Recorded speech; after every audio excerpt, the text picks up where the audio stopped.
Guess what I'm doing, guys? Brakes!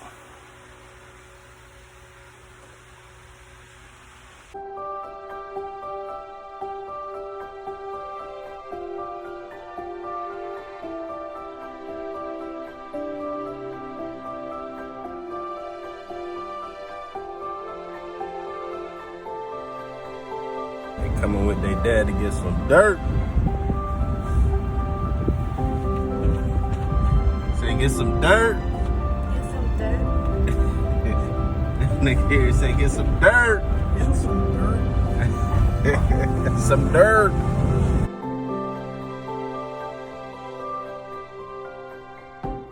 Hey guys, what's going on? So I wanted to kind of give you an idea of what it takes to do a brake job.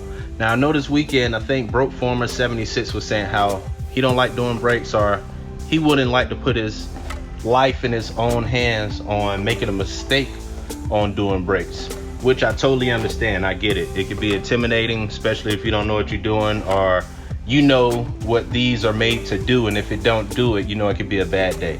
So I'm gonna just take you through what I do when I do brakes. So my situation may be a little different than y'all's. I have a lift. I'm not dealing with jacks or jack stands on the ground, and the car not being, you know, perfectly level or any of those type of things. So of course this situation may be totally different from yours. So just taking you through what I do when I do brakes. So to be honest with you, it's kind of one of my favorite things to do in the shop, because to me it's quick and easy. It's in and out. The customer can wait, and you know, they're gone. So I'm gonna show you a few tools that I like to use when I do brakes. Usually like to have a pry bar of some sort. You know, a normal hand ratchet, normal ratchet. I have a brake caliper collapsing tool. I'll show you how that works. You know, most of the time back in the day, you'll probably see your uncle or your father or your grandfather, somebody using a C-clamp to compress the calipers. Sometimes you can compress them good enough before you even take them all the way off. That way you don't need this tool. So of course the first thing you do is take the tire off, which I've already done. Utilize the pry bar, and you can get, I don't know if you guys can see this, I usually get behind here, and when I'm pulling on the caliper, it's collapsing the caliper. So, and then I also use the pry bar to take the squeal clip off like this.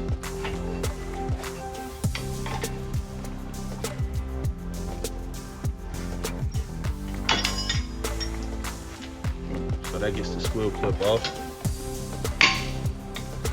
I'll put this between the brake pad and the caliper.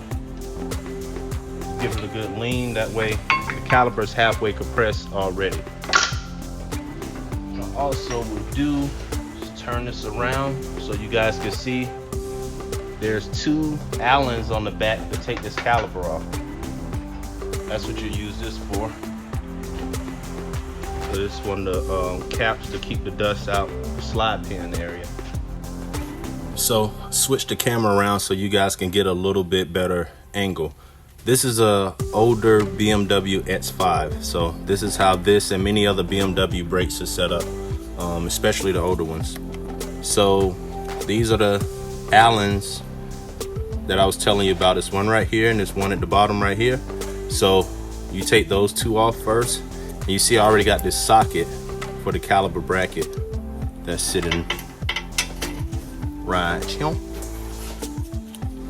Grab my ratchet real quick, put my 7mm on there. Start loosening that. And these are the actual slide pins, so you will grease these when you're going back together. So that's a weird angle, so what I'm gonna do, got a wobble extension.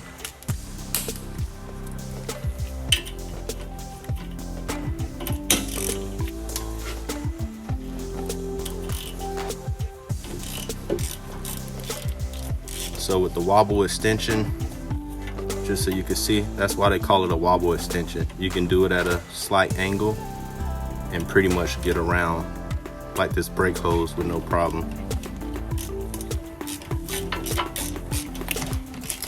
Get that guy out.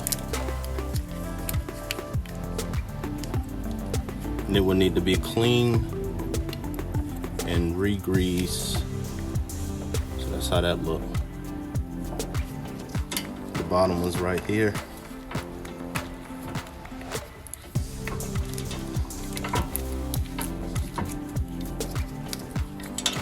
Now I usually use power tools, but I know a lot of you guys don't have it, so I'm trying to utilize what y'all may be using at home.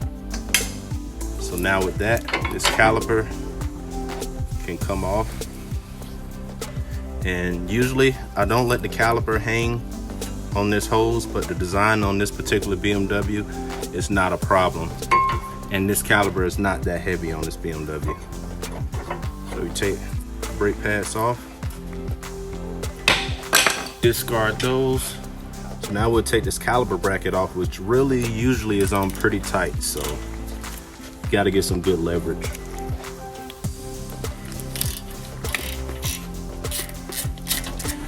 I just use my body weight.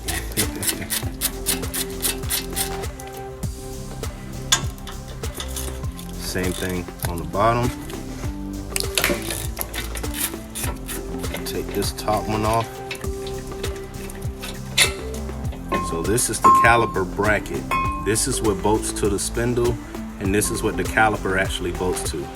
This is where the slide pins bolts to. So you take this off when you're replacing the rotor, so you can take the whole rotor off. If not, the rotor get caught in this area and you can't get it off the car. So to get this rotor off, there's an Allen right here, which is a 6mm Allen.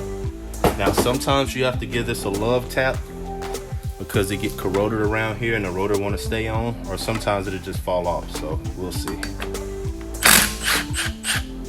There's the Allen. You got to reuse this Allen, so sit that to the side. See, it don't want to come off. So usually I'll tap it right here, work it along here, and then sometimes I have to hit it from this side right here. So let's see. You can see the, I don't know if you guys can see the dust. So if it's still not coming off, guys, you can come from around the back side. And what I'm gonna do to keep this from flying across the shop, I'm gonna put a lug nut on here. So I'm gonna go around the back side.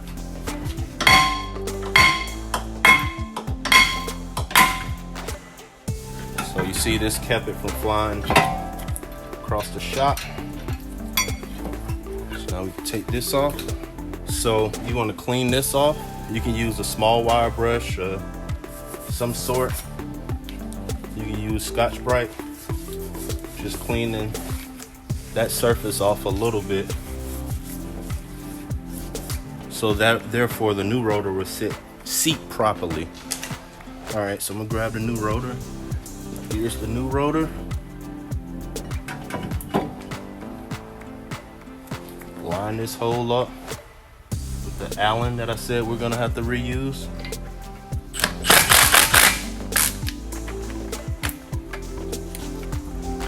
So another thing, guys, I like to use coated rotors. So I'll insert a picture on what uncoated rotors look like, but I like to use coated rotors. It protects the metal. They usually last longer, and you just got to make sure you go with a good rotor. Now I kind of go back and forth with some people who go to the dealership and then come to me and go to the dealership. So they want to argue with me about, let's say this rotor doesn't say BMW, and I try to explain to them BMW doesn't make rotors. BMW actually gets different companies, they put in a bid on who's making their rotors for that year or whatever. So what I usually do is go with the company who's actually making the rotors for BMW, and it'll have that company name on it rather than that company name and then BMW. So you got to pay attention to that type of stuff. So with me doing that, I'm able to save my customers money But some of them, you're trying to explain certain things to them, but the dealer's telling them something totally different. So they usually don't listen to me, they listen to the dealer and end up spending more money. So that's another way to save money. So like I said, this is multiple car companies. It's not just BMW. I don't need no issues. So there's multiple car companies. That's how they do. They don't make spark plugs. They, NGK, Bosch, and all that stuff. Depending on the year, they may use Bosch. Depending on the year, they may use NGK. It just depends. But if you look at the product, it'll say BMW on the spark plug, and then it'll say NGK, or it'll say BMW, and then it'll say Bosch. I just get the Bosch or the NGK depending on the year. Same part number, save my customers money.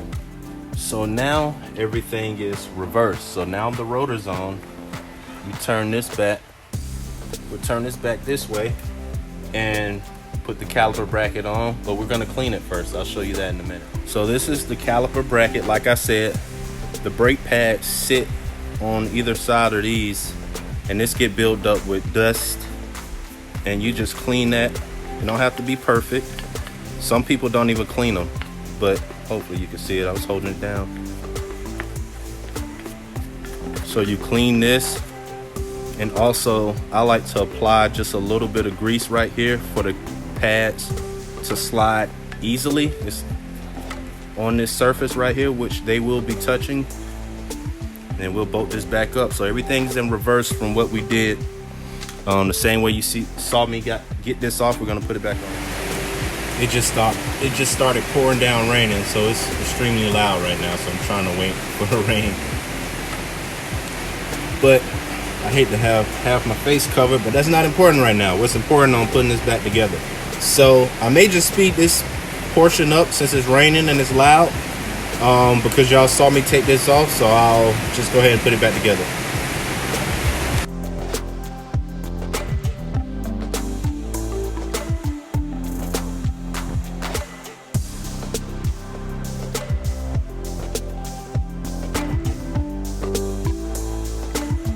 All right, so now this is where this comes into play.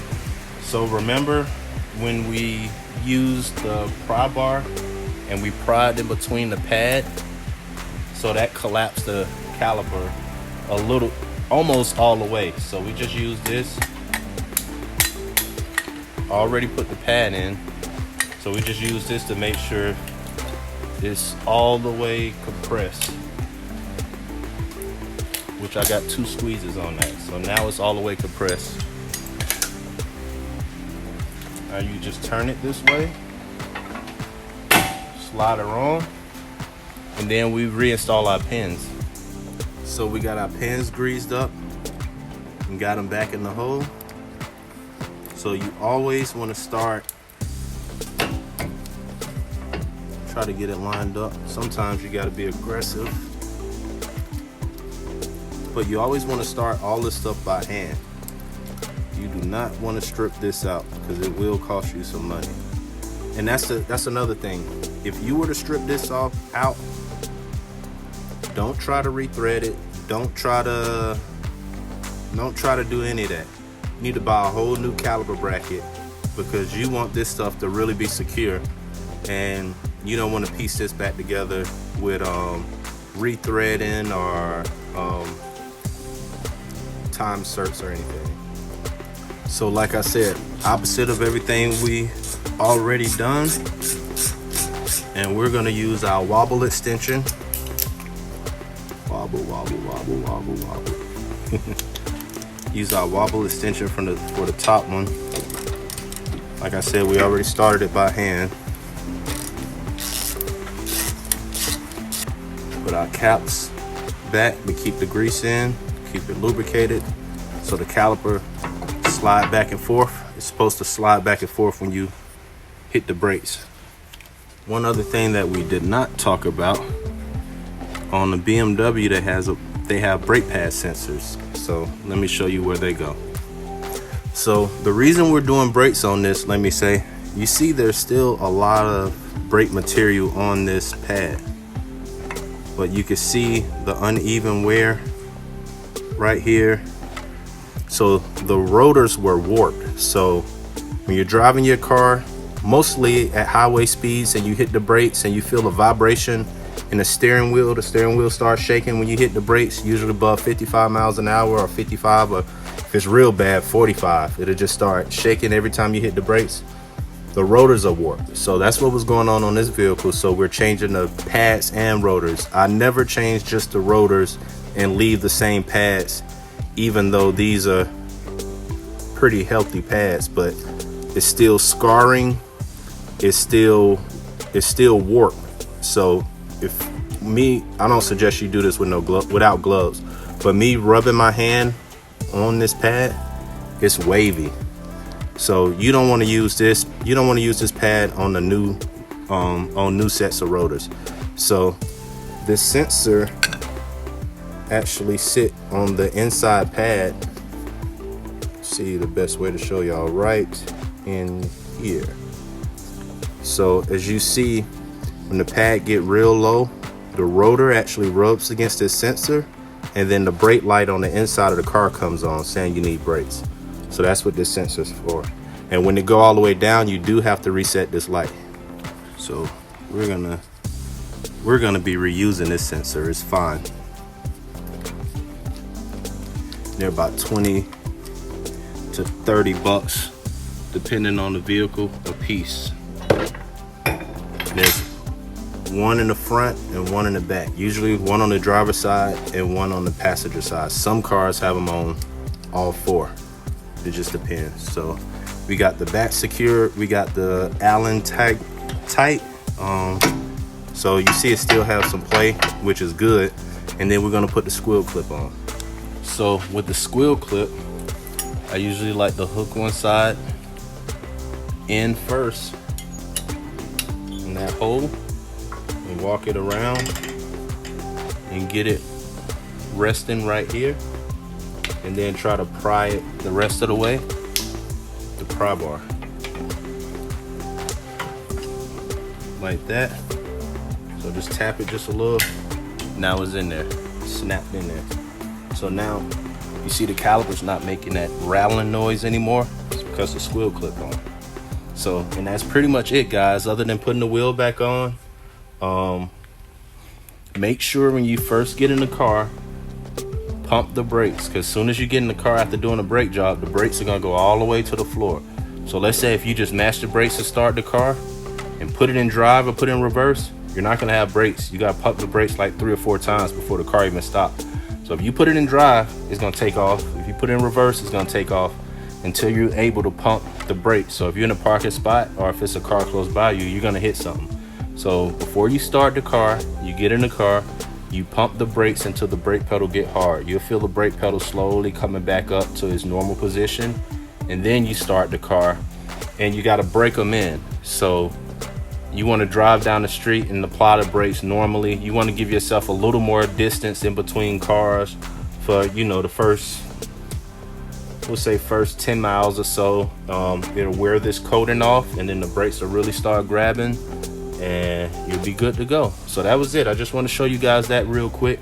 Now I just did the driver's side. I still have the other passenger side to do, and the both of the rear. So just want to show you guys that real quick. It's pretty hot in here in this video, and I'm gonna turn the fan back on, turn the music back on, and knock this car out real quick. So y'all be safe.